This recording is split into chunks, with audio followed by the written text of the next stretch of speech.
destination coming from Hakata. Patugtugin siya. Eto baliw. So beautiful. So happy to be here, man.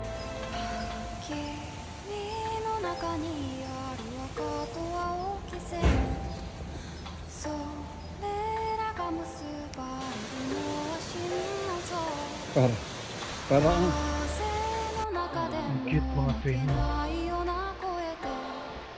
May mayroon to friendly, no? Yung tunnel going to the reclining Buddha. Temple etiquette. Pagpunta nyo dito, yan ang mga dapat nyong gawin.